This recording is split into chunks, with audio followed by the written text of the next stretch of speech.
Pumunta sa Ehipto ang mga kapatid ni Jose. Ika-42 kabanata. Nang malaman ni Jacob na may ipinagbibiling pagkain sa Ehipto, sinabi niya sa mga anak niyang lalaki, "Ano pa ang hinihintay ninyo? Nabalitaan ko na may ipinagbibili raw na pagkain sa Ehipto, kaya pumunta kayo roon at bumili, para hindi tayo mamatay sa gutom." Kaya lumakad ang 10 kapatid ni Jose sa Ehipto para bumili ng pagkain. Pero hindi ipinasama ni Jacob si Benjamin na nakababatang kapatid ni Jose, dahil natatakot siya na baka may masamang mangyari sa kanya. Kaya pumunta ang mga anak ni Jacob sa Ehipto kasama ng mga taga-ibang lugar para bumili ng pagkain, dahil laganap na ang taggutom sa buong Kanaan. Bilang gobernador ng Ehipto, tungkulin ni Jose na pagbilhan ng pagkain ang lahat ng tao. Kaya pagdating ng mga kapatid niya, yumukod sila kay Jose bilang paggalang sa kaniya.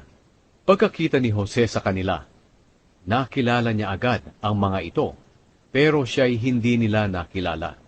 Hindi lang siya nagpahalata na siya si Jose. Nagtanong siya sa kanila kung taga saan sila. Sumagot sila, "Taga Kanaan po kami, at pumunta po kami rito para bumili ng pagkain." Naalala agad ni Jose ang panaginip niya tungkol sa kanila, na naging dahilan kung bakit sila nagalit sa kanya. Kaya nagsalita siya ng masasakit na salita sa kanila. "Mga espiya kayo, pumunta kayo rito para tingnan kung ano ang kahinaan ng bansa namin." Sumagot sila, hindi po kami espiya. Pumunta po kami rito para bumili ng pagkain. Magkakapatid po kaming lahat sa isang ama, at nagsasabi po kami ng totoo. Hindi po kami espiya."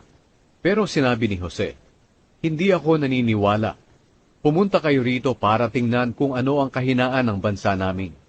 Sumagot sila, 12 po kaming magkakapatid, at isa lang po ang aming ama na naroon ngayon sa Kanaan.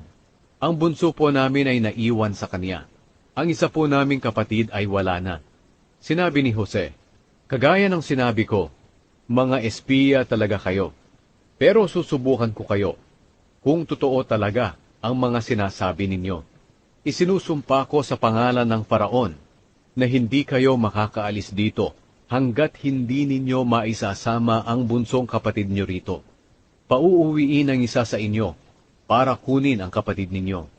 Ang maiiwan sa inyo'y ikukulong hanggang sa mapatunayan ninyo ang sinasabi ninyo. Dahil kung hindi, talagang mga espiya nga kayo." At ipinakulong niya ang mga ito sa loob ng 3 araw. Sa 4 araw, sinabi ni Jose sa kanila, "Iginagalang ko ang Diyos, kaya bibigyan ko pa kayo ng pagkakataong mabuhay kung susundin lang ninyo ang iniutos ko sa inyo. Kung nagsasabi kayo ng totoo, magpaiwan dito ang isa sa inyo, at makakauwi kayo, at makakapagdala kayo ng pagkain para sa nagugutom ninyong pamilya. Pagkatapos dalhin nyo rito ang bunsong kapatid ninyo, para mapatunayan ko na hindi kayo nagsisinungaling, at para hindi ko kayo ipapatay." At ginawa nila ito. Habang hindi pa sila nakakaalis, sinabi nila sa isa't isa, "Mananagot tayo sa ginawa natin sa kapatid natin. Nakita natin ang paghihirap niya nang nagmamakaawa siya sa atin, pero hindi natin siya kinaawaan. Kaya ito ang dahilan kung bakit dumating ang mga paghihirap na ito sa atin."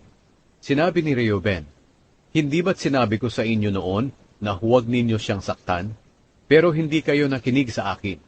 Kaya sinisingil na tayo ngayon sa kanyang pagkamatay." Hindi nila alam na nauunawaan ni Jose ang usapan nila, dahil habang nakikipag-usap siya sa kanila, ay may tagapagpaliwanag siya. Lumayo muna si Jose sa kanila at umiyak, pero hindi nagtagal. Bumalik siya at nakipag-usap sa kanila. Hiniwalay niya si Simeon sa kanila at ipinagapos sa kanilang harapan. Bumalik sa Kanaan ang mga kapatid ni Jose. Pagkatapos, iniutos ni Jose na punuin ng pagkain ang mga sako ng kaniyang mga kapatid at ibalik sa mga sako nila ang kani-kanilang bayad at pabaunan sila ng kanilang mga pangangailangan sa kanilang paglalakbay. Nasunod lahat ang iniutos ni Jose. Isinakay agad ng mga kapatid ni Jose ang mga sako nila sa kanilang asno, at umalis. Nang nagpalipas sila ng gabi sa isang lugar, isa sa kanila ang nagbukas ng sako niya para pakainin ang kanyang asno. Pagbukas niya, nakita niya roon ang perang ibinayad niya. Sumigaw siya sa kanyang mga kapatid, "Ibinalik ang ibinayad ko! Nandito sa sako ko!" Nanlupaypay silang lahat at kinabahan. Nagtanungan sila, "Ano kaya itong ginawa ng Diyos sa atin?" Pagdating nila sa Kanaan, sinabi nila sa kanilang amang si Jacob ang lahat ng nangyari sa kanila. Sinabi nila kay Jacob, "Pinagsalitaan po kami ng masasakit ng gobernador ng Ehipto, at pinagbintangan ng mga espiya raw po kami. Pero sinagot po namin siya na hindi kami espiya, at nagsasabi kami ng totoo. Sinabi rin po namin na 12 kaming magkakapatid, at isa lang ang aming ama. Sinabi rin namin na ang isa naming kapatid ay patay na, at ang aming bunsong kapatid ay kasama po ninyo rito sa Kanaan. Pero ito po ang sinabi niya sa amin, 'Susubukan ko kayo, kung totoo ang sinasabi ninyo. Magpaiwan dito ang isa sa inyo at umuwi kayo, na may dalang pagkain para sa mga pamilya ninyong nagugutom. Pero dalhin ninyo rito ang bunsong kapatid ninyo, para malaman ko na mga tapat kayong tao, at hindi kayo espiya. Pagkatapos, ibabalik ko sa inyo ang kapatid ninyong si Simeon, at papayagan ko kayo na pumaroot pa rito sa Ehipto.' Nang ibinuhos na nila ang laman ng kanilang mga sako, nakita nila roon sa mga sako nila ang perang ibinayad nila. Nang makita ito ng kanilang ama, kinabahan silang lahat. Sinabi ni Jacob sa kanila, 'Gusto ba ninyong mawalan ako ng mga anak? Wala na si Jose, wala na si Simeon, at ngayon gusto naman ninyong kunin si Benjamin. Hirap na ako.' Sinabi ni Reuben, 'Ama, ako po ang bahala sa kanya. Patayin po ninyo ang 2 kong anak na lalaki, kung hindi ko po siya maibabalik sa inyo.'